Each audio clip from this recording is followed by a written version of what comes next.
Hey, what's going on, everybody? Welcome to another episode of Talking Soups. I'm Ed from Ways of the Sith. And I'm Ande got you. I almost messed that up. Was good. He's always late, folks. If you're just tuning in, this is a running gag. Now we're 21 episodes in, and the timing could not be better. Yo, 21 episodes is crazy though. That's nice to say that. Like this is crazy. Thank you guys for tuning in for 21 weeks. We've been Hmm. doing this so far. Thank you It guys. seems to be going strong. You know, the numbers every week we seem to get new people checking it out and tuning in and new comments and stuff like that. So it's really cool. We appreciate it. Hope to just keep things going and keep this rolling along. um, this week we have a lot to talk about. More in depth conversations, I would say, than just like tidbits. But yeah, there's a lot of Yeah. stuff to talk about. I so last week we did our full blown Mandalorian discussion. We went through the whole entire movie scene by scene and broke it all down. I actually went last night and saw it again for a second time, and I gotta say, Awesome. I think it I think it improved the movie for me seeing it a second time. My A Hmm. few of my gripes and a few of my things that I thought lagged in the movie, I actually didn't mind, I guess, as much this time around, simply because like I knew they were coming and I knew how it was going to play out. Right. The swamp scene Hmm. for me still doesn't need to be there. Like that whole scene can be cut down to just Grogu having a vision and learning something from his past, and then we learn something in turn about Grogu that helps us, continue the story. That was my Yeah. tidbit of the movie where like I still have an issue with that part. Also, something that I thought about that is kind of funny is that Rada. So so Rada's dad got killed by Luke, right? Rada got saved Yeah. by Anakin. So Rada knows, the Skywalker family, and he'll put two and two together when like he meets Luke. So do we eventually get like Rada Uh-huh. the Hutt meeting the guy who killed his? Well, I guess it's Leia, right? Leia's the one who strangled him. So Oh, like, does Rada eventually yeah. cross paths with Leia and is like, oh, like, is he just cool with her? Like, oh yeah, you killed my father. Like, thank you. Or is it like a beef there at some? I literally did not think about that until I left the theater last night, and I was just like, huh, wait a minute. Anakin saved Rada as a child with Ahsoka, and then Luke and Leia are the ones that killed Jabba. So would he be mad at them in theory, or like would does he not care? I don't know. Right. Right. But Yeah, that would be insane. I don't know. And I didn't think about that too till you just told me that. That's a good yeah, one. it didn't cross my mind literally until like I was leaving the theater and driving home last night. I was like, wait a minute, and just put kind of two and two together, and I was like, I wonder. So like, obviously, if he's working for the New Republic, like he's gonna meet both of them at some point. So like, is he cool with them, or is there gonna be a problem down the line, like for Rada? So Right. I'm a little worried about that. Maybe potential plot hole, I guess. That's a fact. But yeah, so I did enjoy the movie much better the second time around, and for me, I went with somebody who's not like she's a Star Wars fan. She's watched all the movies and most of the shows and Uh-huh. stuff like that, but as far as like the cartoons and stuff, she's not like she hasn't like dove in. She's seen a couple episodes, but like isn't familiar with like all of the lore. And for her, That's the kind of only like me because I never watched all the Rebel stuff, but I mean I've seen a good part of the Clone Wars stuff. yeah. So that's a good person to go with. So her reaction was like made the movie more enjoyable for me because like she had a blast. She was laughing through all of the stuff. She loved Grogu. She loves the Anzellans. The It's only a person cheat code, dude. the only person I had to explain to her who it was Zeb, because again, there's Yeah, no I introduction for the figured. character, Hmm. and I don't. I think like I want to say like she's watched a couple episodes of Rebels, but maybe like still wasn't like oh and connected the dots. So once I said it, she was like oh okay, and like she remembered him from the cameo he made at the end of season 3 of Mando. So like I guess that Mm. was the thing that clicked for her. But yeah, I had a lot of fun again watching it. I took a lot of flack on Twitter. I had all of these red hat wearing motherfuckers coming in my mentions, like trying to talk shit to me about bigging up the movie and that I'm a paid Disney show. Disney doesn't pay us. What? We've been very critical about like the promotion for this movie, the rollout for this movie, our thoughts on how this movie overall was going to perform. I like I said, I enjoyed the movie. I enjoyed it more the second time I watched it, and once it hits Disney Plus, like I feel a lot of people are gonna love this movie when it hits Disney Plus. Like if when they can watch it at home and they can watch it with their families and get the chance to like rewatch it and sit with it, I think a lot of people are gonna be singing a different tune about it overall. Now, is it the greatest Star Wars movie ever made? No, not by a stretch. This was the safest Star Wars movie that they could have made in this point in time. For all the flack that they've took from a lot of the TV shows, from a lot of the things that have kind of they've tried and failed, this was their attempt at doing something that could get well received. And I got the numbers here in front of me. We'll talk about it. So in the first week, it made 98 million domestically and 63 million international. Now, take into account they had the 4-day weekend with the holiday. So those numbers skew a little bit differently. You're also getting a bigger audience because it is a holiday. In the second week, though, they were only able to gross 25 million, and that includes this weekend with early prediction numbers, including today. The budget for the movie was 165 million.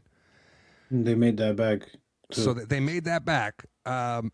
but it had a 69.4% drop off in 1 week, which doesn't say a lot. It Hmm. crossed 240 Hmm. million overall after today's projections, roughly give or take 240 million overall. Um, that is low for a Star Wars movie. Star Wars movies usually Hmm. come a lot closer to the billions than they do just a Hmm. couple hundred million. Based on Hmm. like the projections, like we said, the budget. There's also a marketing budget that we're not including in that 165 million. So give or Hmm. take, maybe add another 20 million to the marketing budget. They still came over, and they still have made a profit off of this movie. I guess it all depends on your viewpoint, how you view this movie, if you view it as a Hmm. success or if you view it as a failure. I'm not sure how Lucasfilm and this new regime is gonna view this. As I know they have Toy Story coming. I know they have Moana 2 coming. Those movies probably are gonna do huge, gigantic numbers. So I don't know where this falls on Disney's scheme of like, do they view this as a success because they did make this for a significantly less amount of money, and they are making money off of it come DVD sales, toy sales, merchandising, all the other stuff that comes in from this movie. I don't know. Like old regime probably would have Yeah. viewed this as a failure. New regime might view this as a success, and that's what I'm kind of wondering. Like, what are your thoughts about that? And seeing like And the and numbers. also, I feel like because of them taking the risk of it being more safe and knowing that not a lot of anticipation for what's to come or things of that nature, Mm. this might be a success because it's like we wanted to give you guys a movie about Mando and Grogu just as like black and white as it can be, and I think they executed on that. But as far as the fan experience, that is like the diehard Star Wars fan and things of that nature, I just feel like they expected more. So, yeah, I don't know. Like it's a very sticky situation. I think from their perspective, based on what they put out, I would think they think it's as a success because they did what they wanted to do. Like they didn't want to take too much risk on this, and they made money off of it too. So. And that was something that like my friend had said yesterday when we watched the movie. She was even kind of like, well, why was there no Thrawn? Why didn't they connect that? Why didn't they acknowledge Hmm. like some of the other stuff that was going on? Where were some Hmm. of the other characters? And so like that's what I was Hmm. kind of explaining to her, is like they played it really safe. They decided that they were not gonna include that, and we could talk about Dave Filoni's comments about that. He actually came out and said that originally when they were charting this as season 4, the plan was to heavily integrate that into the season. Sorry, my washing machine is going off in the background if you could hear that. Um, but they had fully planned to integrate Thrawn and the Mandalorian stuff and the Boba Fett stuff and all of that into season 4. when they changed over to the movie, basically all of that stuff was scrapped and thrown out in order to make this movie basically be an entry level movie for most people that you could come in without going back and watching the TV show, without watching all of the Disney Plus stuff, and just enjoy the movie. And that's what I feel they did. Like I feel like they delivered with that in the sense of things. You know what I mean? And I don't know. Right. I personally, again, based off the numbers, based off everything, like I would view this as a success for them. But I don't know if they're going to view it that way. I don't know if they're going to look at everything and you know see if this Yeah, goes it's an forward. I interesting think it's really going to situation. come down to Ahsoka season 2 now and how that goes. If all of those plans are tied up in Ahsoka season 2, do they wrap this all up with Ron? Do they go through all of that? I don't really know. I'm gonna insert the video here, but I'm gonna talk about it too. I was recently at Fan Expo, and the actor who plays the stunt actor, I should say, who plays Brandon Williams. Mandalorian. Thank you. Yeah, Brandon Williams. They asked him a question, a fan, and they asked him like, "What do you think the longevity of Mando and like where we see more of him and his character going forward?" Mhm. And what his response was basically that we like he knows that there will be more like he's saying like to the audience, you guys don't know, but I know that there is more to come with the character. And as he started talking more, Boba Fett, the guy who plays Boba Fett, Tim he Morris. starts to tell him, "Talk to your people." He says, "Talk to your people." Are you talking to your people? Yeah, So, and then he just stopped talking after that. because again, watching that back again in the movie theater again last night, that was my biggest thought of like Boba Fennec, Crescent, and Cobb Vanth, them showing up at the end versus the directors would have been the much better choice for the Hmm. movie. Even if Yeah.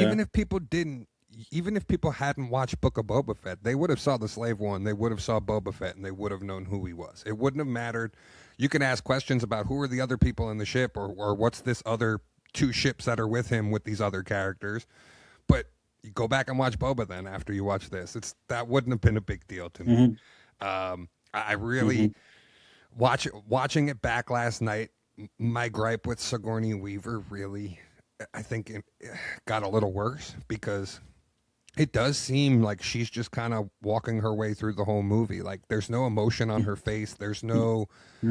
no anything to her character. Even when Mando comes back with the guy from the Imperial, when he does the double cross on the twins and like brings Rada back and Yeah. brings Jono in, fucking she just kind of like delivers that in such a monotone, just like there's nothing on her face. It's just straight face the entire time. And maybe it was to like kind of swerve some of us that were under the belief that maybe she was going to turn. Maybe that was their thought Uh process of huh. like we kind of want people to think that she might be working for Thrawn, or she still might be for all we know and just haven't gotten there Hmm. yet. Hmm. But But as I far don't as know. like her movie experience, her movie performance, as to say, she when we got the announcement that she was going to be in the movie at Star Wars Celebration when she was in Japan, Yeah. like they made like they had her all over like the spotlight, as they Well, should, because they had she her is on who she is. But they had like, her on the entire promo tour too, like front and center with yeah. Pedro. Uh-huh. And like for her, So for what she said, she was only on set for a couple days and filmed all of her stuff and like was gone, and that's it. So like you could tell, and that's like the you know same what I mean? scenario with Pedro too. Yeah, That's like the yeah. same scenario that happened with Well, the Pedro, where he guy was only there for that dragon snake scene, probably. and the guy you met, Brendan Wayne, is the one who is Hmm. Mando. Like he's the reason Hmm. Mando walks the way he is, like walks the way he does. He's the reason Mando has like the body posture and the swagger that he does, because that's all Brendan Wayne. Hmm. That's John Hmm. Wayne integrated into his blood. Like he's the grandson of the great John Wayne. So like it comes across when you're watching him on screen versus like, and you could tell the difference when it's Latif a little bit in some of the action stuff, and then when it's Yeah. Pedro, you can see like he's only there for to take the helmet off, and that's it, and like that.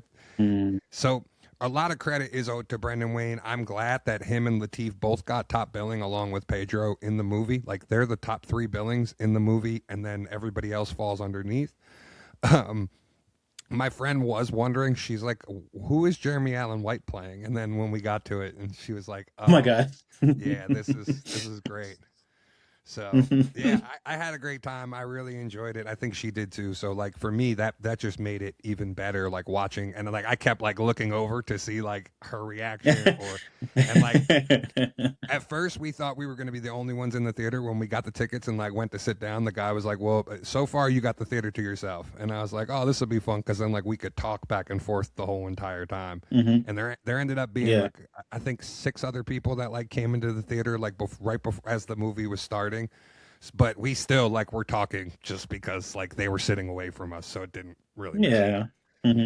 But yeah, it was fun. I enjoyed it. Like I said, I would recommend watching it. I would recommend when it comes out on Disney Plus, checking it out because it's a fun movie, and especially if you have kids, if you like you're a family, this is a Star Wars movie you could sit down with your family and watch. It's not anything that too Yeah. graphic, too anything. It just it works. I and that's how I felt, and I think I wrote this on Letterboxd. Like, I just feel like it's a perfect movie to take your family to on the weekend if you just need Yeah. like something to do. Like, Or literally, it's like perfect for you that. just want to have fun for 2 hours and like zone out and not think about anything, go watch this movie and you'll have a good time. Like just go in, even if you're not a Star Wars fan, you go in with just the mindset of like this is a space western and I'm watching a space western and you know, Yoda, Grogu from seeing merchandising and stuff like that. It's I don't know. To me, like I feel like this is just a mass appeal movie for most people, and it's unfortunate that like it didn't do more than what we thought. But we kind of knew from the promo, and we Hmm. knew You from kind of. everything going in that Mm-hmm. the audience might not be there for this. There's no lightsabers in it. There's Hmm. no not the things that most people associate with Star Wars. And at this point, I think outside of Rey, there's anybody even like recognizes in Star Wars anymore, like besides maybe Grogu. So yeah, we'll Hmm. see. I don't know if they'll come back and do a second movie. I don't know. My guess would be more than likely season four, or I still kind of hope Filoni just gets to move forward with his movie, and like after Ahsoka season two, we get Filoni's movie greenlit with this Thrawn thing. We end this era if that's what we're gonna do. Like if they're banging it all on Starfighter and moving forward to that post sequel trilogy era, then do the Filoni movie and wrap this up and put a nice bow on it and like give us the big Hmm. moments, give us the Luke, Han, and Leia moment, and kind of appease the fans that have stuck with you and you know help this era Went grow. through the trenches, Yeah, yes, and and give us something to hang our give us hat what on and we be like, all want. right, cool, we got Heir to the Hmm. Empire movie, and here it is, and here's the big battle with Ron, here's the big thing with Luke, Han, and Leia, and that's it. You know what I mean? Speaking, I'll just talk about it now since we're in like a Star Wars section. We lost Marsha Lucas this past weekend Oh my gosh. at 80 years old, unfortunately. Those of you guys that don't know, she was George's first wife. She was the one who edited all three of the Star Wars movies. So like Star Wars isn't Star Wars without her. Her name was kind of erased from history for a long time, but thanks to Icons on Earth, their documentary was able to actually sit down with her and get her whole version of the story. There's a great Star Wars documentary on Amazon to go check out if you haven't watched it. And basically, you learn like the tweaks she made to the movie and the things she suggested and the behind the scenes issues that she dealt with that eventually led to her and George getting divorced. And her and George have not spoken in all of this time. The sad part was, and that's kind of what I was thinking about when I saw this news. The sad part was the day before George was posting all kinds of shots from his brand new museum that's about to open in Los Angeles, and in every Hmm. picture with him was his brand new wife. And so like it was kind of Mm. ironic that like all of these pictures, George is celebrating his new achievement, this museum, and like here's his new wife in all of the pictures, and then Marcia dies the next day. So I thought that was a very like tragic way, almost like hurt Mm. that had to hurt her. And I know like she said in the documentary that she still loved him after all these years, like they were together for all that time. So thoughts and prayers to her family, and may she rest in peace. Yeah. Because without her editing skills, without her contributions, we don't have Star Wars, all three movies, the original films, the way they are. She played that much of a role on those films, and fixed a lot of things that needed to be fixed and hit it in the editing. So yeah, the thoughts and prayers to her entire family. Most definitely. Thoughts and prayers, condolences. We did get some news regarding Jedi Survivor 3. I don't know if that's going to be the title, obviously, of the last one. Um, Yeah. Fallen Order was the first one, Survivor was the second one, and then whatever this third one is going to be. But apparently, they are working on it currently. They are trying to get that done. And Dave Filoni did say that we're going to get more Cal Kestis stuff planned at Lucasfilm. So I don't know if that Okay. involves Tales, like a Tales maybe arc revolving around Cal. I don't know if that Mm. means he is in Ahsoka season 2 because that's kind of what I want to see. I want to see him and Merrin be incorporated into this whole Thrawn story because it makes sense with her being a Night Sister and now Thrawn resurrecting all of the Night Sisters. Like, where does her loyalty lie? Does she go back to the Night Sisters? Does she stay with Cal and fight against her family? Like, I think that just adds more I'll lose my shit. to the overall story. And I'd love to see Cal and Ezra be able to like pair off of each other because Yeah. you know with Ahsoka and Mm-hmm. Sabine being in Peridia, it would be cool for Ezra to find another Jedi. Like if it's not going to be Grogu, it would be cool for it to be Cal and like him and Cal pal around. You know what I mean? Mm-hmm. Yeah, that would be dope because they do have somewhat similar things. Like that, like their stories are kind of like similar in a way. But I would lose my shit if he shows up in live action in Ahsoka because oh my God, I, I I think I that's love the the perfect way to games and go. I love Yeah, his character and and Cameron going Moynihan is forward fantastic. it would be great. Yeah, Say it again. Cameron Moynihan is a fantastic actor Yeah. from Shameless, from Mm-hmm. Gotham, from everything else he's Mm-hmm. done. So like to get him to play Cal in live action and just continue this story out, I would be 100% here for that. I like I said, I just think him and Marin fit so well into this Thrawn story that it's like an easy layup. Whatever you do with this final game to get them involved in live action at this point, I think it's perfect. It works out, you know, and it's all there for you to do. Just don't fuck it up. Mm-hmm. um, Yeah. there was also some reports that Sam Witwer is going to be appearing in live action in another Star Wars project. The Okay. possibility is Ahsoka, because he did play the son in the Mortis arc. We know we're getting Mortis as a big thing as a part of Ahsoka season 2, so there's definitely a possibility that like he shows up in live action playing the son. There's also a possibility that Starkiller could be involved in Ahsoka season 2 or something else coming forward. I still think there's money on the table for Starkiller and for his story. However they want to do it, whether they want it to be like a flashback, flash forward type show, or they just do it as like an hour one shot, like a Punisher special, I would be here for it just to kind of show us like what happened to him and where he is and like tell the story of the Vader's secret apprentice. I still think it all works with canon. I don't Mm-hmm. think especially the fact that they added the Inquisitors in. I think instead of just making him Yeah. instead of just making him Vader's like sole apprentice, he was one of the Inquisitors that Vader actually like took a liking to, and then you kind of just change the story slightly that way. That was the whole thing when Ahsoka came out that they were trying to say that one scene where we first see that Marok. Inquisitor versing her. Yeah, Yeah, everybody thought Marok they was thought gonna it was be Star Star Killer. Killer. Yeah, Yeah, and it yeah, would have been cool. Would yeah. have been cool reveal. We Hmm. still haven't seen who Marok actually is. It still hasn't been revealed like who he is, even in Maul. So there's always that possibility. I don't think it's going to be Marok. I think if they were going to do it, it'd be more his Star Killer armor. We did see his Star Killer armor in Andor. It's in Luthen Rail shop in Andor. So that was a cool Hmm. like little Easter egg that was in the background. But I'm here for it. I'm here for Sam doing whatever. I know he did a voice or two for Mandalorian. Like he's credited as one of the voice actors. There was a big voice actor cast as part of it. Him and Matt Berry and a lot of the people that have just been doing Star Wars voices forever. They try to get them involved in as many projects as they can. And when you have somebody like Sam who's like super talented, it's super easy to fit him in and just, hey, can you do a voice for this? Sure, why not? And just go from there. Hmm. Um, That's something good when you have an in-house production like that. You I, just I grab think whoever you need. I think like that's the cool thing about especially like the Hmm. animation side of Lucasfilm and like the behind the scenes side. I think if you work like if you work on the animated shows, if you work on some of the projects that they're working on, and you show that like you have a love for this, you have a passion for this, I think you have a job for life. Like they continuously bring back the same voice actors to Facts. play different characters. Hmm. There's certain people like Sam who's like been part of Star Wars for like the past 15, 20 years now at this point. So like it's insane Hmm. when you really think about it. And it just goes to show that like there are a lot of people, for all the flack and all the shit people talk online, there are a lot of people that actually like care about Star Wars and want to see it be successful. And that comes across when you see these people like working behind the scenes and doing the things that they're doing. Something we Yeah. talked about last Well, week was the 100%. Simon Kinberg trilogy and alluded to the possible fact of that being the next thing after Starfighter.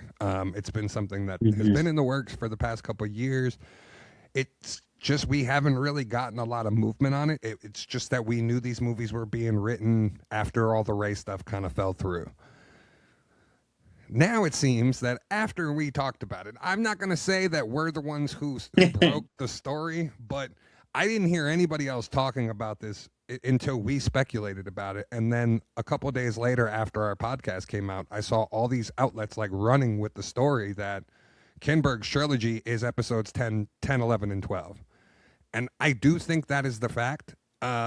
It's just, I really do think the best route, like if you're not going to do the Filoni movie, then the best route is to take all of these Mando characters and Mandoverse characters, Ahsoka, all of that, bring them with Rey, and there's your 10, 11, and 12. I Hmm. think I think that's what we're getting essentially. Then with whatever comes of Starfighter, it seems like they are really betting the farm on Starfighter going forward.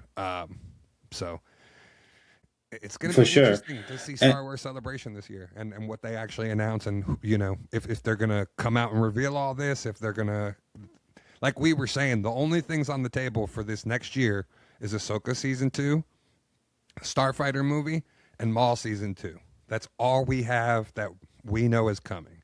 I do know there's another Tales season that's coming. I just don't know when. I don't know if that's a okay, good. 2027 thing or if that might be before the end of this year that we get Tales. If I'm them, I would stop focusing on Star Wars Visions. I know you're an anime guy, but most Star Wars fans do not give a Hmm. shit about Star Wars Visions. It's just its own fucking thing to Yeah. appeal to one small Hmm. demographic of people. I'm cool without that. Hmm. I like Star Wars animation all being one animation style. Like we don't need Hmm. the anime and this and that. You've perfected now this animation style with Maul. All the shows I like going that. forward need to have this style. I like that most times when they do come out with that animation stuff. At least we're getting. I'm okay with options. So you give me your main stuff, which is the tail stuff, where I know there's like a concludity. But just for like a fan theory and almost like how Marvel does What If, to see those animations like that, it's fun. It's cool. I dig it. I never So I want them mean, to. I wouldn't say stop it, but it's just good to have as an option. Yeah, I think you're wasting money. You're paying all the money to get this done, and people aren't watching it because, like I said, most Star Wars fans don't care about anime. Like that's not Star Wars for most people. So I don't think like if you're trying to cut back and you're trying to not spend money on stuff that people don't watch, don't just cut that Visions completely out of here and just move forward with the other stuff. Uh, But when you think about them just having Star Wars Celebration in Japan, they've probably, I don't know the numbers, but they probably see numbers that are showing that, the demographic over there likes Star Wars. Yeah, So they're it's the probably like, demographic over let's there that give likes something that Star they did Wars, like. but the majority of the people that went to Star Wars Celebration in Japan were people from other countries. That was the problem. Is that they sold so many tickets to so many people from all over the place that came to Japan for Star Wars Celebration. That's why Star Wars Celebration Japan was so overcrowded and you couldn't really do a lot there. Um, Hmm. Star Wars in Japan go way back. Celebration's been there multiple times. Japan's always been a big market for Star Wars. Japan was a big market for this Mandalorian movie. Um, I just for me that the if you're trying to cut back on things that don't matter and trying to save yourself money, Visions is the first thing on the cutting room floor for me. Hmm.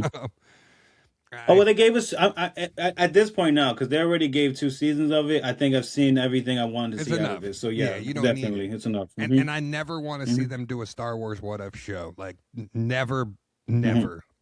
They did the comics a couple times. It's cool, but I don't need it. Like stuff that only matters to continuality and move forward. Whatever you're gonna do, I still think, a Luke Skywalker, Leia, Han, Chewie animated show would be the next thing after Maul to do. If you don't want to do them in live action, but I don't know. Yeah. I'm very interested to see what they end up announcing next year at Celebration, what the plan is going forward after Starfighter, because I think that's what most fans are looking forward to at this point. They even said during this promotional run that Starfighter is the thing that they're kind of banking on moving the franchise forward with, and as we've speculated multiple Well. times, I think that goes Hmm. to back to Rey, and then whatever else they have planned to go forward from there. So Yeah, definitely. I mean, we said it last week. It makes sense. Put everything together, and let's just move it forward. We already got a recipe for what we like. I think Mando was just the like not even the cherry on top. Like it was just like the appetizer. I think So like now let's get it to the was the main warm up. course. It was the test Yeah. run. It was to see how Yeah. fans were going to react, and now that they know how Hmm. fans reacted, they can move forward without like breaking the fan base like the sequel trilogy did. The sequel trilogy broke the fan base down the middle. You're either a sequel fan or you're not. It's not like the prequels where like some people might not like the prequels, but you still watch them as part of Star Wars. You still acknowledge them as episodes 1, 2, and 3. 4, 5, and Hmm. 6. A lot of Hmm. fans that don't like the sequels don't acknowledge, you know, them as being part of the Skywalker saga. It's just like fuck those movies. I'm never watching them again. They don't exist to me. Yeah. So Hmm. I think if you're making the firm statement going forward that you're coming back for 10, 11, and 12, whether it reshuffles them and they end up being like, I could see a scenario too where the Kinberg trilogy is this Filoni Thrawn trilogy, and we're actually gonna kick the sequels back 3 movies. You know what I mean? And fit this new trilogy in. Hmm. If I could see that being a scenario, but I think the best case scenario for them at this point is people know Rey. You've introduced Grogu now to a mass audience. You have to introduce these other characters to a mass audience and get us to a point where like you can get them all together on screen and flush out whatever story you're trying to tell at this point and make it happen, because if you're just going to play it safe, Star Wars is in trouble, and we need something that's going to, Yeah. you know, get that mark, Move get us that in that continuity. And and I see people talking about it all the time about, oh, we want to go to a whole new era, go to like 100 years after the sequel trilogy and do something totally new. I don't want to see that. Like, I'm sorry. For me, Star Wars is the Skywalkers. For me, Star Wars is the Jedi and these characters that we've grown and loved for all these years. Them jumping 100 years in the future and creating all new characters doesn't really interest me. It doesn't do it for me. Like, mhm. I would at That's this why I point, kind of didn't like watching what was that Star Wars show that just came out that's like the Goonies but Star Wars version. Skeleton Crew. Um Skeleton Crew. Yeah, I didn't really enjoy that one too because that one felt like it was in the future too and I was just like Well, it was. It it's was just part left of the like Mando. they're in the suburbs and stuff like It was part of the Mandoverse, and Jude Law is supposed to play a role going forward. I don't know if he's going to, but he was basically going to play a role with Thrawn and what they had planned going forward. If you look at the map that Star Wars released, Dathomir and that planet at Aten, now that the way Skeleton Crew ended, that shield around Aten came down. Aten is right next to Dathomir on the map, so they're literally in the same system with one another. And the fact that Thrawn now will know that this planet exists that has all of this money and all these Republic credits on it, I could very easily see a scenario where like that was going to be part of their plan and they were going to roll that all in. But now I don't know, because hmm. Skeleton Crew didn't have the viewership to come back and get a second season. I know there was a lot of people clamoring for one, but it's not coming back. They would have Yeah. announced it by now that like they had plans for that. Hmm. There's still the possibility you see Jude Law come back in all of this. I wouldn't be shocked to see Atten play a role in the whole Thrawn thing, considering Dathomir is right next to it. Like I said, there's got to be a purpose for that. There's a reason they introduced all of the things that they introduced in Skeleton Crew. So I would still maybe hold out that you might see those characters again someday, but you might not. I don't care if I do or if I don't. To I be don't honest. either. But yeah, Jude Law replacing Joris Sabayoth would be a cool thing because like I don't think they're gonna do the whole like clone Luke thing. Like to me, that I hate that storyline of Heir to the Empire, and that would be the big chunk uh, of shit that I would leave out if I'm doing Heir to the Empire. Like I said to you from the beginning, for me, the Thrawn story was the Timothy Zahn Thrawn story that was established in the novels. They should have moved forward with the Grisk and that either Yusong Vong or whatever you wanted to do. But that's the story that I was more interested in. The fact that they're going with Heir to the Empire from the Legends canon, that whole cloning Luke and having this other Jedi that was out there that like get rid of all of that shit. And just making Jude mm-hmm. Law's Yeah. character being the Jedi that Thrawn can use to play a pawn and fight against Luke. Like that would be fine. That works. I think Mm-hmm. anything to get rich, like he's the perfect candidate to be that character for the live action stuff. So I still wouldn't be shocked to see Jude Law come back at all. In whatever they have planned going forward. Something that we've been talking about and clamoring about for a long time now is X-Men season 2 of '97. We have the official trailer that came out now. We had talked about it last week or the week before. The leak trailer that came out. This is actually a different trailer than the leak trailer that came out. So we have the official trailer. It was officially released. It was announced that July 1st it will be on Disney Plus. It's going to debut at the Tribeca Film Festival in New York City. I believe that weekend before. So I think the Tribeca is the end of June. So it'll debut there, and then Okay. July 1st we'll get the first episode or first 2 episodes, however they're going to drop the premiere. It doesn't look like they're doing. I was hoping for a Saturday morning release. I was hoping that they were going to move this to a Saturday schedule and just drop it, Yeah. Like. drop it Saturday mornings, and let us enjoy the nostalgia of like watching this on a Saturday morning when we wake up. They're Mm-hmm. not doing that. It looks like it's going to be on a What Monday. day? So Monday. Okay. yeah. Are they taking the mall spot? But the whole thing is it's gonna drop at that weird 3 o'clock in the morning time slot. So it's not gonna be Mm-hmm. it's gonna be like watch when you want to watch it. I still think Disney Plus needs to adopt that method of like dropping it the night before at appointment viewing at 9 o'clock at night or 8 o'clock at night, where like you can get a large majority of your audience to come and watch the show, because that's missing from a lot of this streaming stuff is like appointment viewing. Like, hey, if we're going to have the world premiere of this show, let's get people to watch it.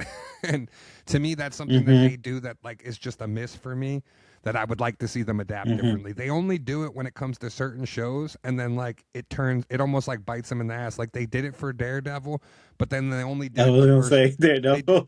they did it the first week, and then they changed. Yeah. You know what I mean? Like you got to keep that Yeah. schedule if that's the way you're going to do. Even with Maul, like Maul, I would much rather if it dropped at 9 o'clock at night or 8 o'clock at night, and I could watch the episode at nighttime rather than having to get up before work and watch it at 5 o'clock in the morning or 4 o'clock in the morning, because I don't want to be spoiled throughout the day. So I have to get the show in or watch it on my drive into work, because I want to watch the show Yeah. and avoid any kind of spoilers. And I did that with X-Men a couple times last season, where like I was watching it on my drive into work, had my camera, had my phone mounted, and was like listening to it in headphones as I was driving, just trying to get the episode in before, I got spoiled on the internet. So I love this trailer though. I And think that this was. trailer looks fucking awesome, and I cannot wait for season 2. Yeah, man, like we getting fucking Colossus in this, and looks like his magic is in it too. Like Looks that like he's that right holding there magic, is put me on. which scares me Yeah. because it's like, did you Uh. kill Ileana in this already? Like, fuck you. Yeah. Or are we gonna Uh-huh. get? Is that a flashback of Colossus watching her go to limbo for the first time? Like, I hope there's a story point to Mm-hmm. that, because if they kill Magic, I'm gonna be fucking pissed. I want her part of this Yeah. team and part of this show. That is facts, man. And yeah, because speaking of magic, just real quick, I've noticed her popularity go through the roof in the last 2 years, and I don't know if it's because of rivals or what it is, but like it's I've in been seeing it's nothing so much magic. partly due to Rivals. She's a very popular character. She was one of the first characters they introduced when the game dropped.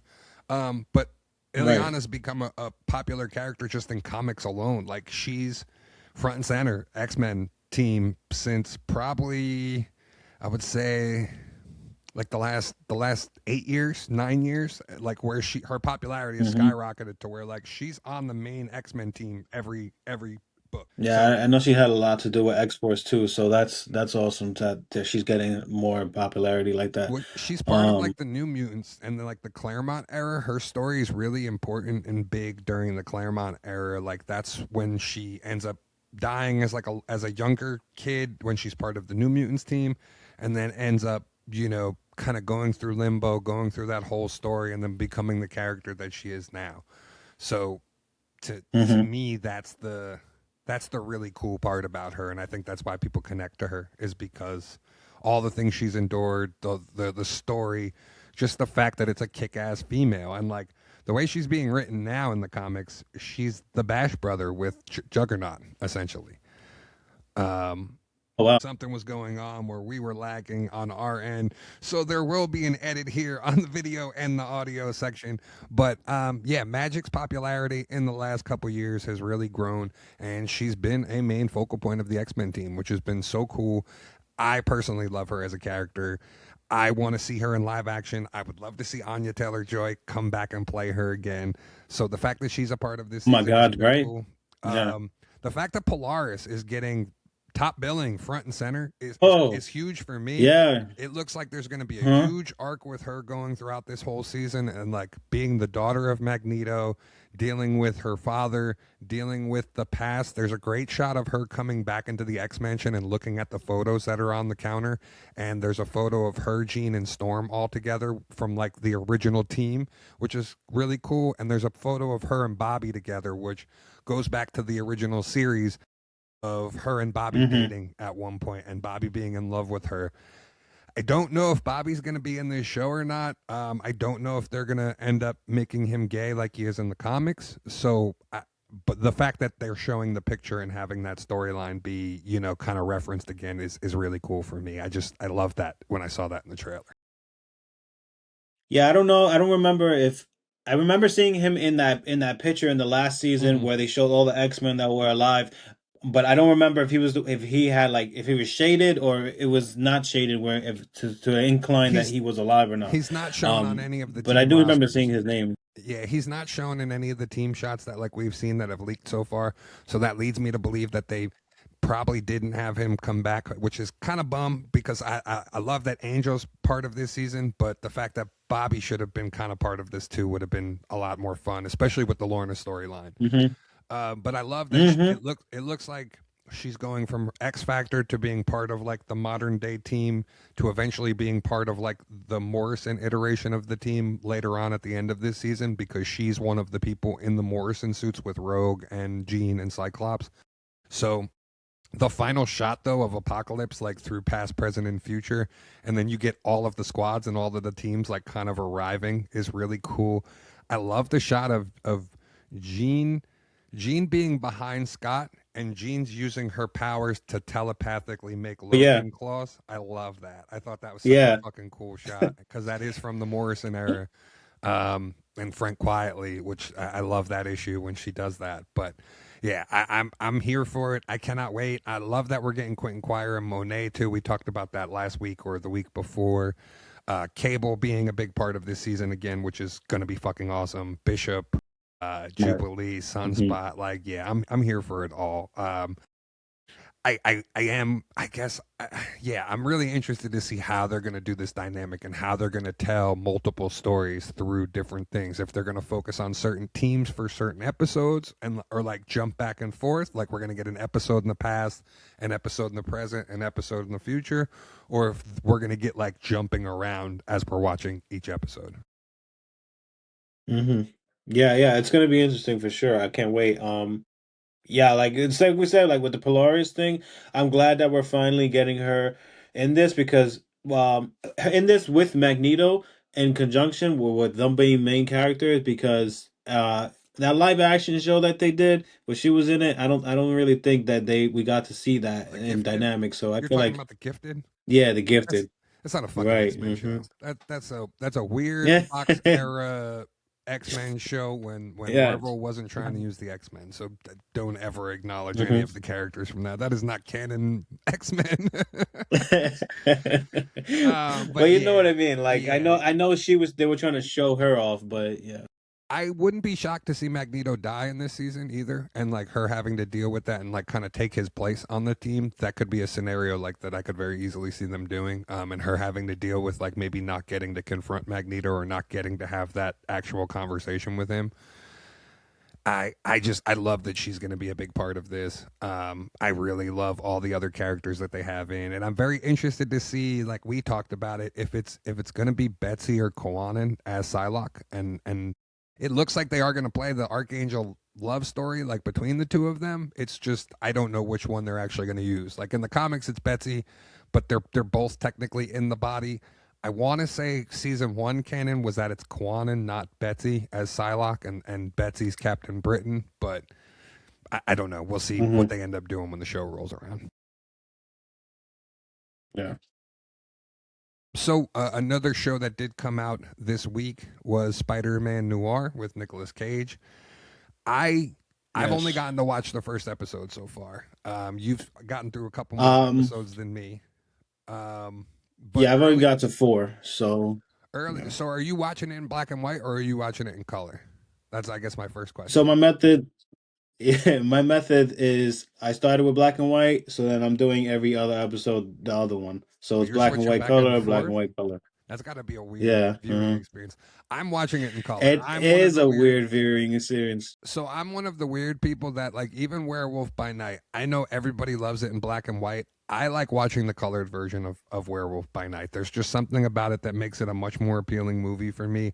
So even with this, I'm the weird one watching it in the true hue color thing, and I really don't care. Like I'll I want to see the color. I know like the noir thing, Hmm. it's supposed to be in black and white, but I'm sorry, I'm watching it in the true hue.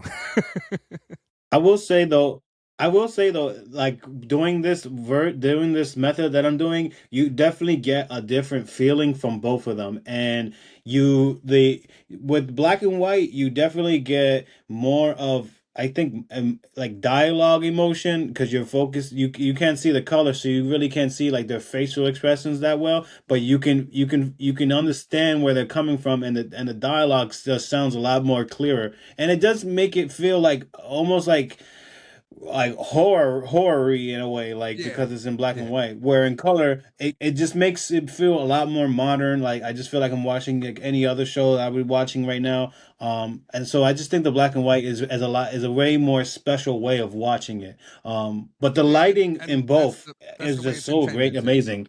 That's the way it's intended to be too, because they're like that is the whole point of the noir thing, is it for it to be in black and white. But I'm not gonna Yeah. watch it in black and white. I'm sorry, I'm watching it in color. But the first episode, I did really enjoy it. I love Brandon Gleeson as Silvermane. Um, I like the way they're doing Black Cat and her being like the singer at the bar and Sandman. I loved all that. I thought that was really cool. I didn't expect to like this. Like I really didn't. Same. I think this is why like it took me a little while to even watch the show, because at first I was like, do I really want to even watch this? Like, but I know we were covering it on here, so I knew I had to watch it, Hmm. but it wasn't like at the top of my list of things that like I No, wanted to same. go see. um, I watched it the day after it premiered because I forgot that it premiered. okay. So I feel you on that.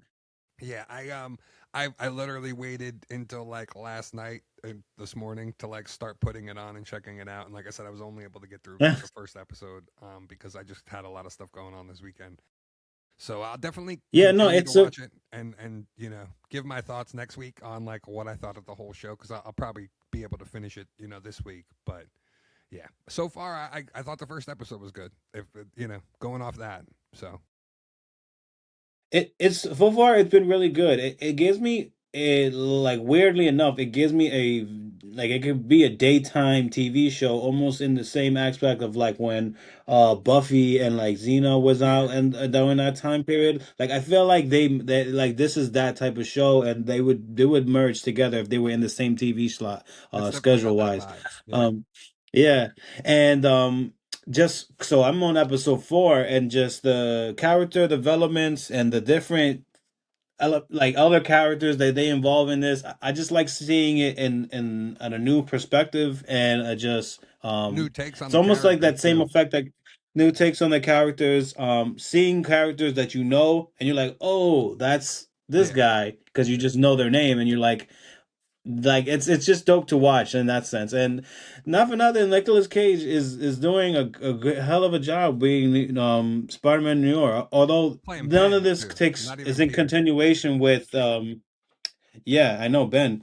None of this has anything to do with the Spider-Man Spider-Verse movies, but I guess it it, it's does it's in a still way. it still plays a great role Like I guess he because of his is. voice, right? But Yeah, like he is supposed to be the Spider-Man from Spider-Verse. So like all that I guess technically hmm still happened because it is a Sony movie. This is Sony continuality. So I guess like hmm technically he is that but same Spider-Man noir from the Spider-Verse movies, but yeah, they're not mhm. acknowledging anything from the Spider-Verse stuff in this. It's just kind of its own thing. Especially when they make his name Ben Riley, and in the Spider Verse he's really Peter Parker. So it's just like it's weird, but it's like he Yeah. is, but he isn't. I don't Yeah, I know. mean, and like Sony stuff's been all over the place anyway. So like the Oh my continuality for god, yeah, them is just a fucking mess, and they just they're gonna like have to fix can't. that after this. But I could easily see them seeing the success of this and thinking they have a hit on their hands. I don't know if it means they're gonna do more of this. I don't know if it means they're gonna try to dive into more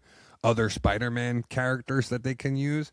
But I still think for them using Miles Morales and letting Tom Holland be the Spider-Man for the MCU is like the way to go. Or going and using Andrew Garfield as their Spider-Man and whatever they want to do forward is the way to go. Like hmm you got to pick something. Whatever you're going to do rebooting the Sony universe and bringing some of these Spider-Man things back together because you want to hold on to that license. You don't want to lose it back to Marvel.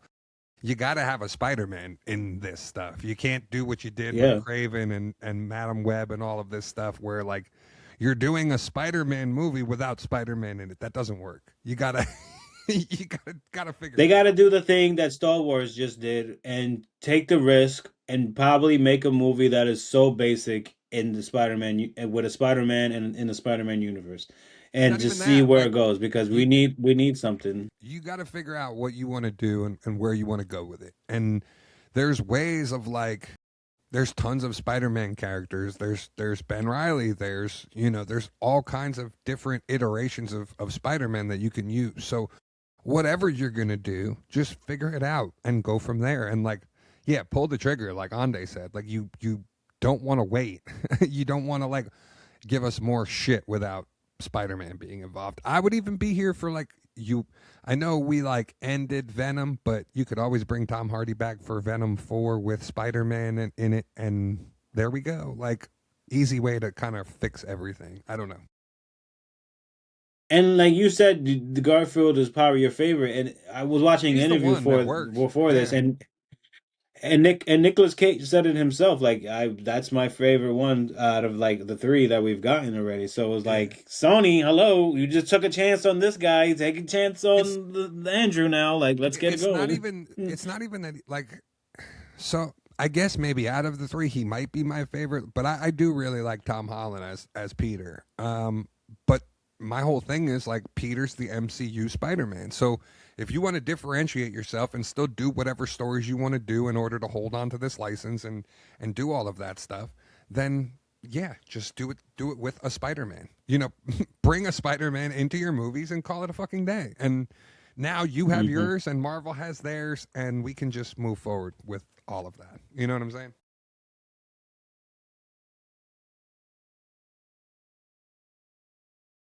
Um, we got the trailer for season 3 of House of the Dragons this week as well, because they're ramping up for that to debut in June. And boy, oh boy, was this a fucking awesome trailer. They did not hesitate. They wanted you to know that there's going to be tons of dragons in season 3. They hmm they showed you hmm every rider. That's the first thought I had. They showed you every rider. They showed you the new Targaryens that are going to be part of the lineup for this season. They showed you Alicent being on the run with her daughter Helena, and then they also show Aegon the burned one. who's technically still king, like evading. We saw at the end of the last season, like he got on the caravan and basically forfeited the castle.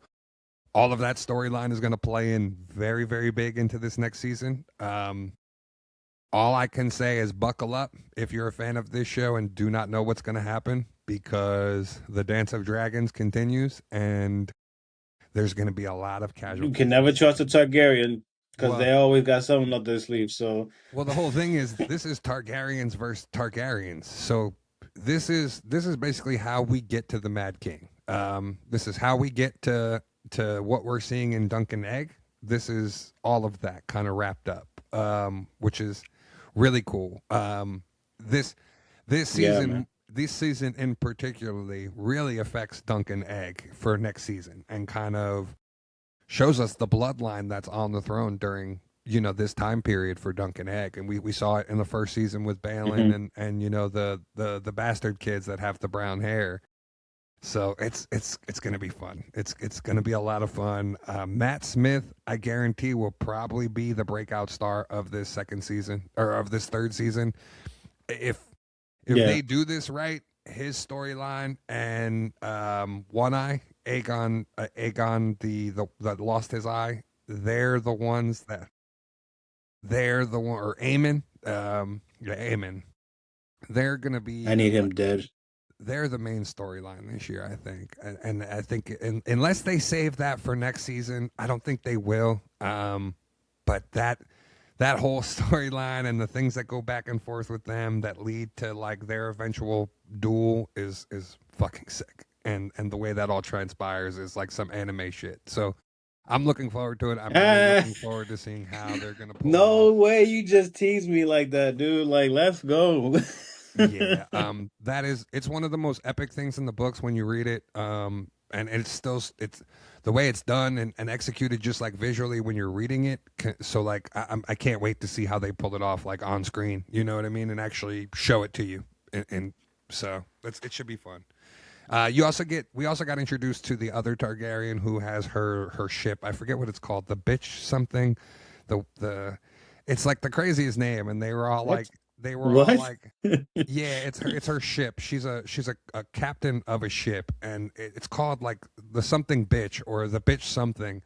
And the whole cast was saying how funny it was to like try to say it with a straight face, like without breaking character, because like the name is so Yeah. asinine, but like it is like this basically like think of Vikings, like women Vikings, and apply that to this crew of this ship. Like this ship is a crew of all women that are some of the most badass fighters that you've ever seen, and you're gonna get to Mm, experience them in this season. And like the Dora Milaje of the Tigerians, huh? pretty much, Would you say? yeah, Yeah. and we saw the Salt Kings. We saw all of them involved. It looks like the character of Nettles is being like written out of this show, and that they're giving it to Damon's youngest daughter. Um, so like she's gonna be playing essentially two characters in this season. They kind of combined like two storylines and gave her the plot line. So that should be an interesting So like she'll have like a juxtaposition. flashback situation, kind of. No, there's another character in the books called Nettles, and basically she's not in the show. They never involved it. They never like introduced the character at all, and they're not going to. So they gave her storyline to the other character, and basically like her. So she's gonna not only have her storyline from the book, she's also gonna have Nettles' storyline. So it's gonna change some things like that are for the way it's gonna play out. But I'm not mad at the change. Like it does work for the show because you spent more time with her than you have, introducing this other new character. So I think it works Hmm. for what they're trying to. But yeah, I'm excited for season 3. Season 4 is the finale of the show, so we are only getting one more season of this. It sounds like the plan is to do season 3 this season. We're gonna have season 2 of Dunkin' Egg next year, and then the final season of House of Dragons in 2028. So that seems to be their plan, and just kind of wrap up House of Dragons, and then by that point we'll be moving into the live action Aegon's Conquest movie that's going to be coming. So should be a lot of fun, a lot of And this Game of comes Thrones out stuff. June. June 21st, Something like that. I I don't know think. the exact date. It's somewhere in June. Yeah, I think somewhere in the Okay. teens. I want to say is like the exact date, Yeah. but I Yeah. could be wrong. I So know it's coming though, and they are hyping this up and getting us ready for it. So I'm always here for more Game of Thrones content and Westeros. yeah, We're most getting. definitely. Speaking of new content, we're getting a new book that's coming out called Connie in 2027, and it's basically the story of the Godfather from his daughter's perspective, Connie, and it's written by Hmm. Adriana Trigiani. I'm not sure if I pronounced that correctly. I'm sorry if I did, but she basically wrote this book, and it seems that they're going to be moving forward with doing a live action movie based around this as well. So the whole setup is basically her perspective of the events that we've already seen from Godfather 1. So she's Don Vito's daughter. So Hmm. I'm interested to see how they're going to end up doing this. If they're going to digitally bring back, Don Vito Corleone, if they're going to recast him Hmm. in some way, if they're just going to make this a whole new like perspective for the movies and kind of shoot all new Godfather movies around this. But I think it's a cool concept. I love The Godfather. I think doing mob stuff lately has been like lacking other than like TV shows. So for them to bring back The Hmm. Godfather and want to run back like that franchise, a lot of people don't Hmm. know this, but the video game that came out a few years ago, the Godfather video game, was like a ridiculously good video game and did really well Hmm. with fans. So there was new Hmm. content incorporated into that game, which was a lot of fun. I could very easily see them like drawing this out and almost making the Godfather franchise like their new Sopranos going forward. And it's very possible that they could, depending on how this Yeah. does and how this book does. Yeah, for sure.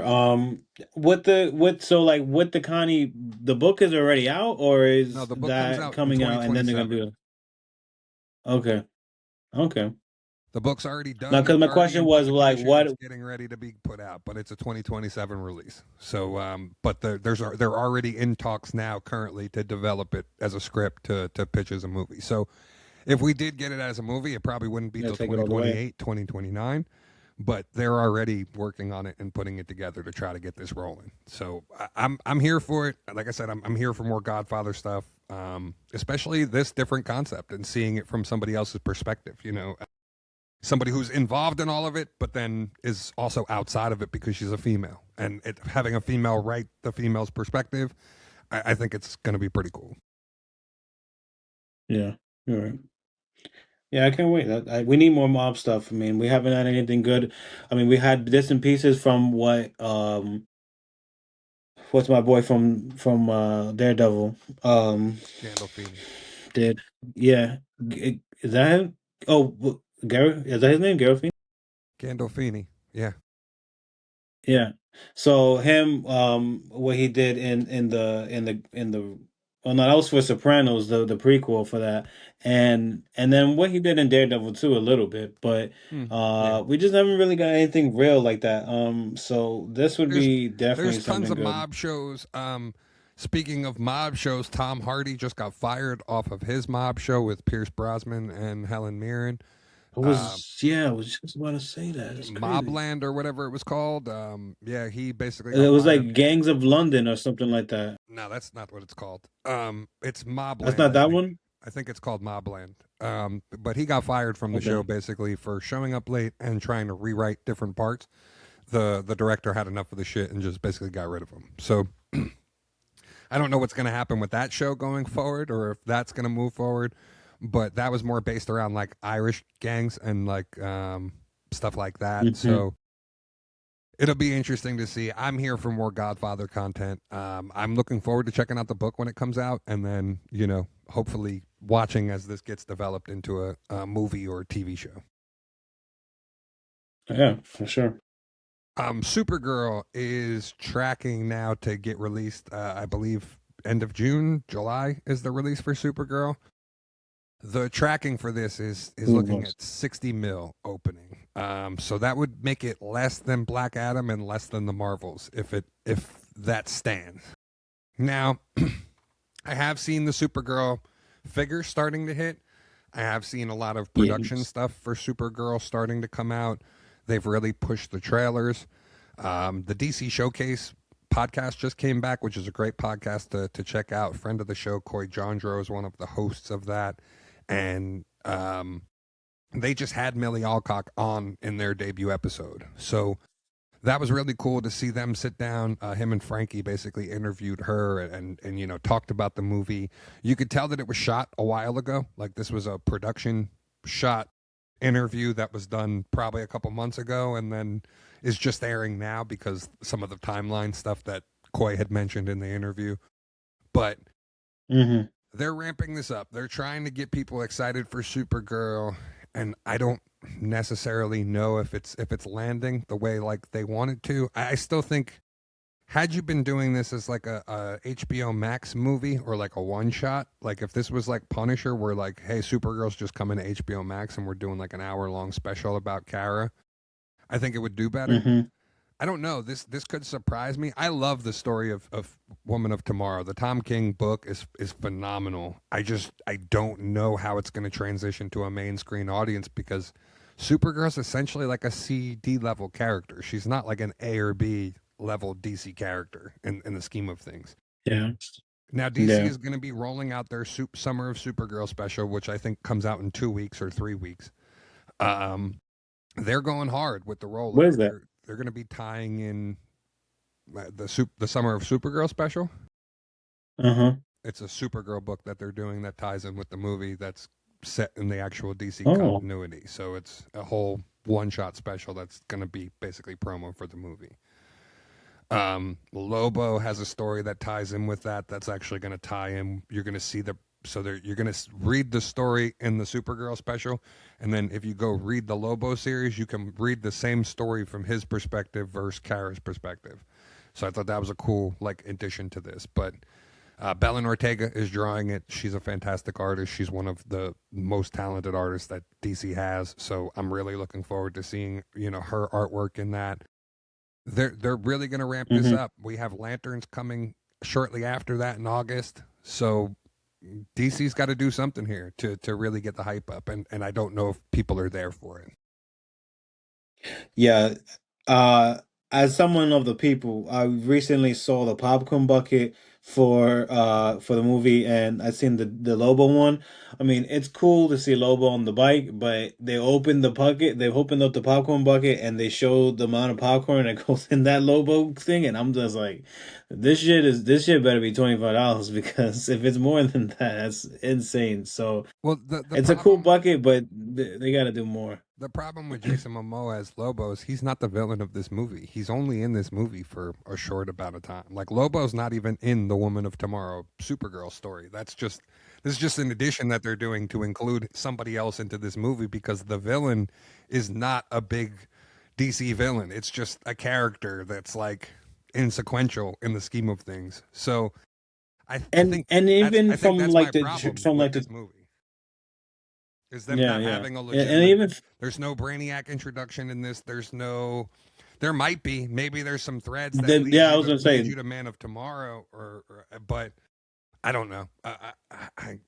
Again, I don't even know if I'm going to the theater to see Supergirl, and that should kind of tell you all mm, you need to know. Like, I'm excited for the mm, movie. I'll watch it when it's on HBO Max, but as far as like rushing out to want to go see it in the movie theater, I don't think I'm on that hmm. train like I was for Superman. Superman, I couldn't wait. I was excited about Superman, but Supergirl, as much as I like Millie, Hmm. as much as I like the character's appearance in Superman, I'm not really like gun ho to go out and see it in the movie theater. Yeah, and it seems like in the movie, like they eventually, him, Lobo, and Supergirl are gonna end up teaming up. So it's Probably, like you said, he's not a real character. but So it seems it's like just they're Jason just Momoa. having it in there. It's Yeah, literally just Jason do it, Momoa in makeup playing doing his Jason thing. Momoa. Yeah. Yeah, like if you've watched his motorcycle show and like all of that shit, it's the same exact stuff. It's just in space, essentially. And like the figure and the merch is out for him right now. You could buy his bike, you could buy his McFarlane figure, and like I passed on both because it's Jason Momoa. Like I'm good. I did I did pick up both Supergirl figures. I have the version of her with the sword and little Crypto, and then I have the version of her from Superman with the trench coat. So, but those were the Okay, only two cool. that I picked up from like the Supergirl movie. Otherwise, like, yeah, I don't need the villain. I don't need Lobo. I don't need anybody else Mm. from that movie. I'm good. Good stuff. So as we were talking about Mandalorian and Grogu and how they got knocked out of the top spot for this week in the box office, the two things that knocked them out of the box office were Obsession, a horror movie that's been out now for a couple weeks, and Backrooms, which we've been Mm. talking about now. Both these movies pulled over $100 million this weekend, respectively. And the interesting thing that I found that I wanted to bring up and talk about, 80% of the audience for both of these movies is under the age of 35. So the fact that these directors are both under the age of 25 making this movie, and the fact that they're both like YouTube sensations, both viral, directors, that's how they got their acclaim, that's how they got noticed by these studios. Do you think it's a younger generation supporting younger directors, or do you think it's the viral sensation that came along with these things and these directors that they're attached to that these younger kids are going to see, or do you think it's just a resurgence in horror, because we have seen horror movies in the past 2 years really start to uptick and be the main thing that's like killing it at the box office consistently every time. Like every time a good horror movie drops, Mhm. it's in the top 3 for a consistent amount of time. We saw Sinners, we're just getting off a year where Sinners won all of those awards for Best Picture and everything else. So is it a resurgence of horror, or is it a resurgence of younger people supporting these younger directors and these younger cast? That's what kind of what where I wanted to go with this. Yeah, I think it's a mixture of a lot of those things. I feel like the popularity of it being a YouTube sensation and the demographic of kids nowadays that live and die by YouTube and And streaming and TikTok. things of that nature, Yeah. give it a more of a of a reason to want to see it for content purposes Mhm. and just because of like that social engagement that they already have. So like, and then the other thing is like I like the fact that it is a younger audience telling a story, because what I've noticed even with my younger brother is that like the old school yeah, they're younger, but a lot some of these kids who are actually making good content are working off of from what the old and the OGs used to do when making these films and stuff of that nature. So they're just basically using that recipe for success, and it's giving, the numbers and the demographic that are getting out of it, which is like my age. This is my demo that's seeing this movie right Well, now. from what I understand too, the younger generation seems, because they grew up with technology. See, like I'm from the generation that didn't have technology in the beginning and now does. So like I grew up with it. I Hmm. learned it as it came out and kind of dealt with it as, aged appropriately as all of these things were changing over. So for me, I'm used to it. I'm in that demographic of like, yeah, I've grown up with tech. So for me, like I'm pretty Yeah. tech savvy. But I've heard that a lot Hmm. of the younger kids, because all that they know is tech, all that they've grown up with is tech, that like they're the big movie audience now. They're the ones that like Hmm. almost look at going to the movies and watching films and collecting records as like a vintage hobby, Hmm. and like that almost Facts. became popular for them in a way. So it's almost like a weird take, but I can vouch because like I said, I was at the movie theater last night. We walked in, there was a lot of kids like probably in their 20s, 18, 19, 20. There was large groups of them.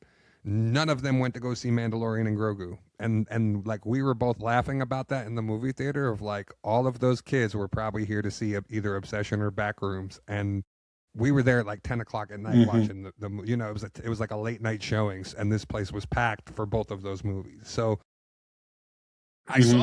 I saw it with my You got to own think eyes, about you it know what I too. mean? Like Uh-huh. I saw Yeah. it firsthand of like, oh yeah, all these young kids came out to go see both of these movies. If that's the resurgence of cinema, them viewing it as like almost a vintage thing, it's a very interesting perspective, but it could be the thing that's like helping bring back cinemas. Like they've already said just this year alone, it's been record breaking numbers, like back to pre-pandemic level, people going out to see movies. And if it is like Hmm. a majority of under 35 kids, under 35 years of age going to see these movies, like that says something. Hmm. That's so it's no wonder that these big studios are taking the chance on these content creators and saying, "Hey, we'll give you a Hmm. bag to go make us a movie as long as you can go get Hmm. your demographic and your audience in here to go see it." I think that's Hmm. pretty cool. I think that that could be the resurgence that these movie theaters needed and that cinema in general has needed to keep it afloat. Yeah, streaming is killing it. To answer your question from before, is exactly what is going on right now. My brother, for example, does photography, and he's been doing a lot of VHS stuff. Opposed to we have 4K cameras on our phone and stuff like that, and he loves to use VHS over a lot of like the bigger production stuff. Yeah, It's just a feeling that they don't know, and it's just so like new to for them them it's because vintage. they Yeah, never didn't grow up with it. yeah. Yeah. And yeah, like definitely like we getting Kai Cenat in freaking scary movie, the new scary movie that's coming out. So like that type of stuff is definitely gonna attract people to come out. And it's, you gotta think like a teenager, like, you take a girl out on a date or something like that. It's something you guys can talk about after. You can feel an emotion, especially with the horror stuff, you know. So Well, and I it's know, definitely I cool. know for a majority of people, they had said the increase in horror popularity had to do with a lot of these movies and a lot of these shows focusing on like incorporating stuff that's going on in the real world into Hmm. into TV, into movies, and a lot of people are so over all of like the shit that they see in real life that they don't want to watch it on their, like they want to be taken out of real world and not be put in these Real scenarios world. that we see on the Exactly. news every day. So horror as a Hmm. genre is becoming that for people where like, yeah, I can tune out for an hour and a half and watch like some psycho do whatever and like enjoy myself rather than sitting here and thinking about like, oh, this is going on in the world. Oh, I just watched a news story about something similar about this, or I just saw this same clip on the news like 2 weeks ago. So I Hmm. could see that like Hmm. being part of the reason why horror is having the resurgence. Also, my best friend brings it up all the time that like they don't classify horror anymore of like what horror used to be like for my generation growing up of, horror Yeah. horror used to be if there was a monster, if it was a slasher film, Hmm. like that was Yeah. horror. And like it was almost Hmm. treated as like it was almost treated like in the same category as porn, where like, it's there. It's a genre of movie, but like not everybody appreciates it. And I feel like as I've grown and my generation kind of has become like now the generation, the generation that like forwarded it, it seems that horror now like is the opposite. And like you have, psychological thrillers, you have regular thrillers, you have alien stuff, you have all these different genres now that are kind of being encompassed in as horror movies. And I think that just expands it for people to go see and go, tune in.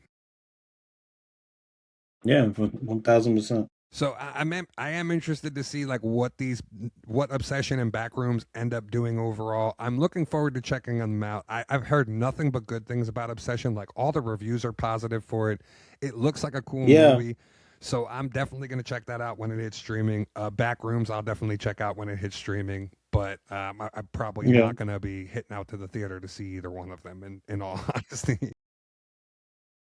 I had a friend who told me she saw Backrooms. She said she really liked it. She says she feels paranoid all the time now when she looks at freaking rooms, all the like whole long reviews hallways and all the stuff. reviews are positive. 87% score on Rotten Tomatoes, like it's sitting at from Mhm. audience. So like that should tell you that people are enjoying it, people like it. I Obsession though, like I said, I've heard nothing but good things about it. Like I haven't heard any criticisms about the movie, anything regarding, any of that. So I'm here for it. And isn't the guy like one of the main characters in there? He's voice acting Cyclops or something like that in X-Men 97. In I think Obsession, I read that. Yeah, I have no idea. I have I no gotta idea. double check that, but I think I've seen something like that where he's playing. Cyclops before it Yeah, was like 97, but I have no neither idea. there. Yeah, so I'm interested to see, like I said, what these movies are going to do overall. But it is crazy that they, in 1 week, knocked Mandalorian out of the top spot, just like that. Two horror movies made by directors under the age of 25. That's Especially insane. and in the summertime, like the kid these they have we have none the what is it saying? The the school's out and freaking a lot of people are going graduating, so there's mad time for to go to the movies and just see it and see stuff. And There's a I lot of feel like movie. horror has always been the one, yeah, There's a to be lot the of one to movies come that are going to out be and hitting go too see. this summer, so it's going to be interesting to see like what these movies actually do. We have Toy Story coming, we have The Odyssey, we have Spider-Man, we have Doomsday eventually. Whenever they fucking show off that trailer, which I still cannot believe that there's no trailer out for that movie yet. And the Russo brothers, the last 2 days have been dropping shit, and I'm just Yeah, I like, don't dude, care anymore. I this really is don't. annoying. This is They're annoying. just trolling people at Hmm. this point with this movie, and like I Hmm. really am getting to the point where like I don't even care about Doomsday. I'm not even excited about it. I've told you that multiple times on the air here that Yeah. I'll wait and Hmm. I'll watch it, but I don't really have. And like me and my friend were talking about it last night. Like she's watched all the Marvel movies and is waiting for Doomsday because she wants to see what's going to happen next. And like she was like, yeah, that's funny that they pretty much like wiped away all of the past couple. The all the Disney Plus stuff, all of that, and basically said, "Yeah, none of that matters. Just go watch Endgame and then come back for Doomsday, and like we'll catch you up and get you set." I don't know. It's going to be very interesting to see. But comics of the week this week. Yeah. What do you got? Ooh. So, I got two for you guys today. I'll start from with this one actually. I finally got to read the Daredevil #2 by Stephanie Phillips. Shout out to Stephanie And Phillips, she just friend of the show. uh, every time. Every time, shout out to Phillips.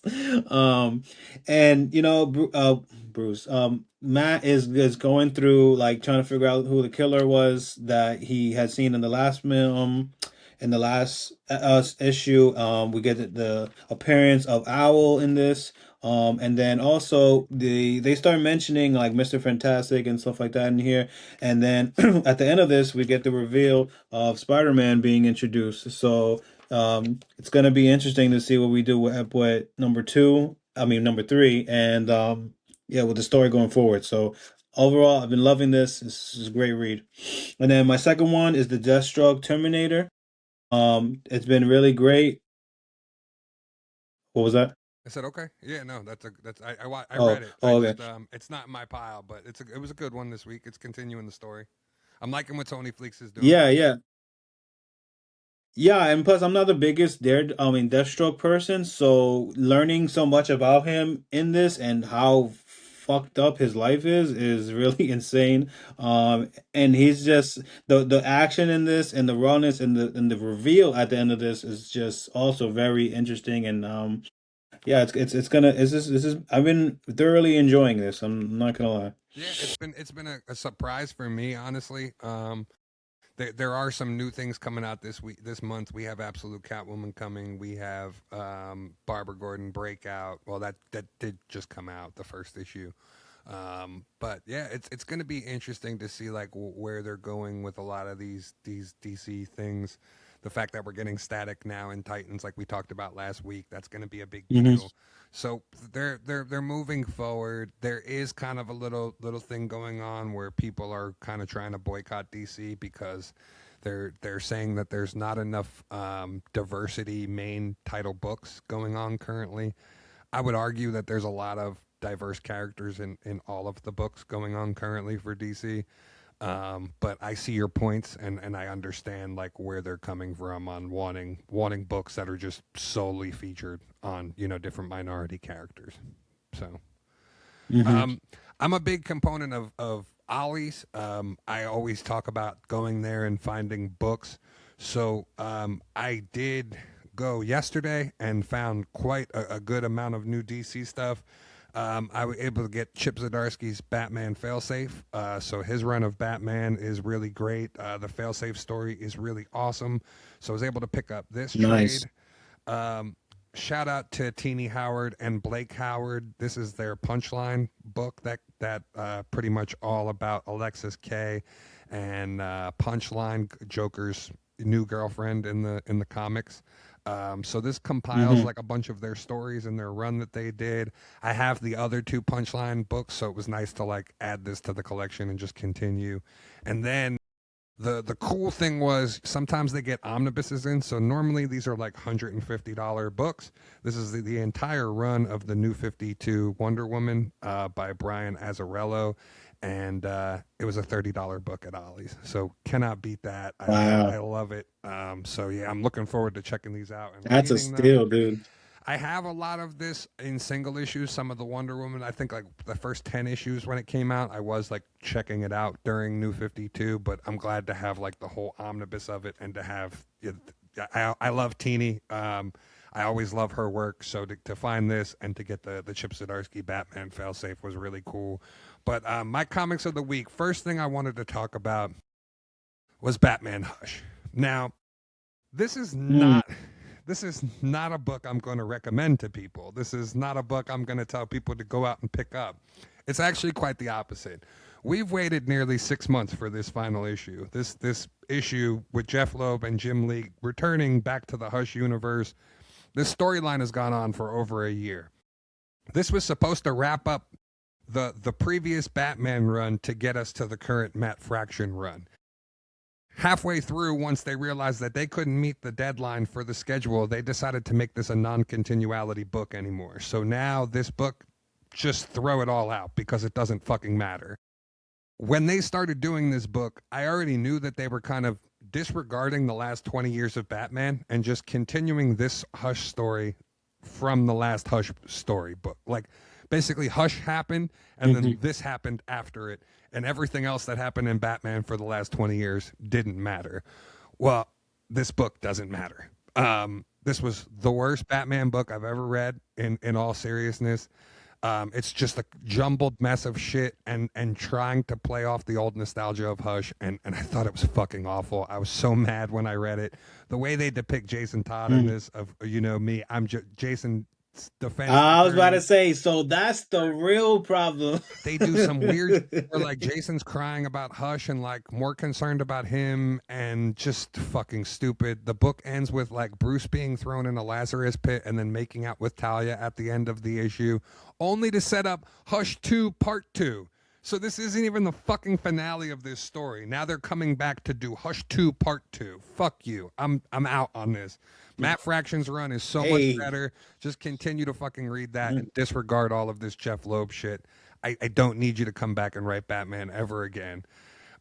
Speaking about good comics now this week, Josh Williamson's Superman Primetime Baby, another issue of Superboy Prime, another fantastic fucking issue. This story every month when it comes out, I need Josh Williamson to just do a Prime solo out of this. Like whenever Clark does return, Hmm. and I need just a solo Prime book because this has been so cool. I love the fourth wall breaking. I love the callbacks to like our actual real world and the intertwining because Prime is technically from our universe. It's just a really cool concept. I'm loving the story so far. And then friend of the show, Connor Goldsmith and Josh Corleone, they have their debut issue from Dark Horse Comics. Did you hear about Mimi Green? And for those of you guys that don't know Connor, he hosts the Cerebro podcast. It's an X-Men podcast that is phenomenal. He basically has on different guests where they break down X-Men characters and go through the whole lineage of the character. Some of the episodes can be up to 7 to 10 hours long when it's all said and done. Sometimes they're broken up into multiple parts, but they are fun. They're hilarious. His takes on the characters are so great. But Connor made his debut writing this issue, and this story was so cool. I've added this series to my pull list. I was going to check it out simply just because it was Connor's debut, but the story is so cool. Hmm. It's a very interesting take on cancel culture and social media and mental health with a little twist of supernatural mixed into it. It's almost a little bit of The Beauty if you've watched the Beauty TV show, and The Substance with Demi Moore. It's really fucking cool. I highly recommend going to check it out. Okay. And so add it to your Okay. poll. Go pick it up if you missed it this week. Highly recommend it. The artwork is phenomenal. Josh does such like a great job in this, and it's just a phenomenal first issue. So hats off to the both of them, and looking forward Yeah. to. Shout out to Josh. So really, really cool, and very happy for Connor to make his debut writing. This has been something he's talked about for many years, trying to do. So the fact that like he was able to achieve his dream and now has his first comic out, so fucking cool. So hats off to both you guys and congratulations on this fantastic book. Hmm.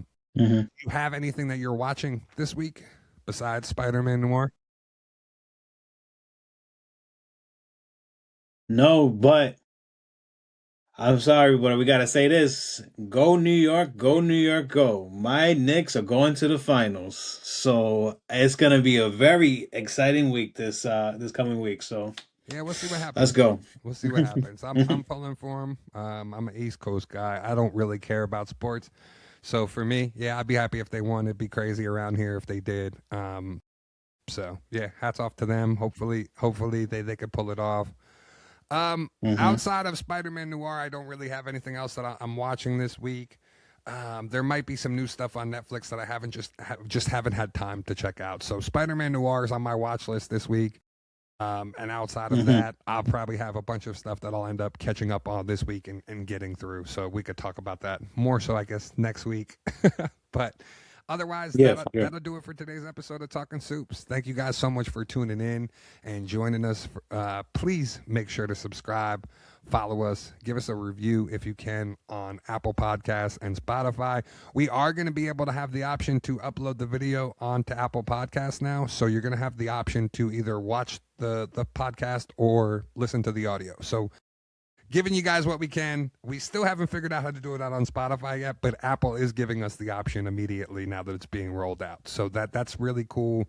I think that'll help, just grow the audience a little bit more. And, if you want to watch us on YouTube, you can. If you want to watch us on Apple Podcasts, you can, or just listen to the podcast regularly. We appreciate it in every aspect. So thank you very much.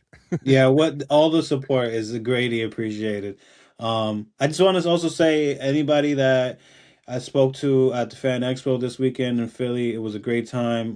Last minute decision, but it was great because I got to meet so many people. I know there was a couple people that subscribed like right in front of my face. So if you're watching this That's video, awesome. shout out to you. Yeah, thank you. Yeah, so all that good stuff. So yeah, this is our episode for And today. Ande did record a bunch of stuff from Fan Expo, so we'll be editing. He'll be editing that, and we'll be getting it up on the YouTube channel, so you guys can check out all of that. And yeah, we'll have the episodes up like normal every Wednesday. And otherwise, again, thank you guys for just taking the time to check us out. Thank you. Peace. Peace.